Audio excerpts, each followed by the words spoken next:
ఏండి ఫుడ్ అంతా మిగిలిపోయింది, లోపలికి వెళ్ళి జిప్ లాక్ లెట్టరండి, అంతా ప్యాక్ చేసేస్తాను. జిప్ లాక్లు ఎవరట? అలాగే ఎవరా? ఏది ఓనర్ గారిని ఇలా రమ్మని చెప్పు. A few moments later. నేనేనండి. Is everything okay? ఓకే ఏంటండి ఓకే. ఇప్పుడు చూడండి, ఏదైనా రెస్టారెంట్కి వెళ్తామండి, మనం వెళ్ళినప్పుడు ఫుడ్ ఆర్డర్ పెడతామండి. ఆర్డర్ పెట్టినప్పుడు అంతా తినలేం కదండి, తినలేనప్పుడు ఇలా ఫుడ్ మిగిలిపోద్దండి. మిగిలిపోయినప్పుడు మనం అట్టుపోతాం కదా. మా ఆయన కూడా అన్నాను, ఏమంటే ఫుడ్ అంతా మిగిలిపోయింది, లోపలికి వెళ్ళి జిప్ లోకలు అట్టండి అన్నాను. ఈయన అన్నాడు అలాగే ఎవరే జిప్ లోకలు అన్నారు. అదేం పద్ధతి అండి? అందుకే మిమ్మల్ని పిలిచానండి. బఫేకి ఇలా రావడం ఫస్ట్ టైమా? ఎవరు చూడలేదు కదా. బఫేకి రావడం ఫస్ట్ టైం అండి. ఇక్కడ ఫ్రిస్కోలోని దేశీ బైట్స్ మనకి బఫే పెట్టారని చెప్పారండి, చాలా బాగుంటుందని వచ్చామండి. ఏమైందండి?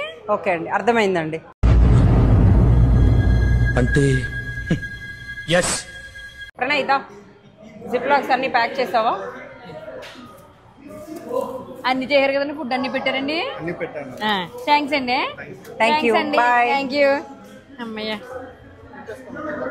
చూసావా, ఇందాక లోపల కట్టరమండి, ఎవరో ఉన్నావు. అడిగి పద్ధతులు అడిగితే ఎవరన్నా ఇస్తారు. చూడు ఎంత ఫుడ్ ఇచ్చారో. నాడు ఏమీ తెలదు నీకు.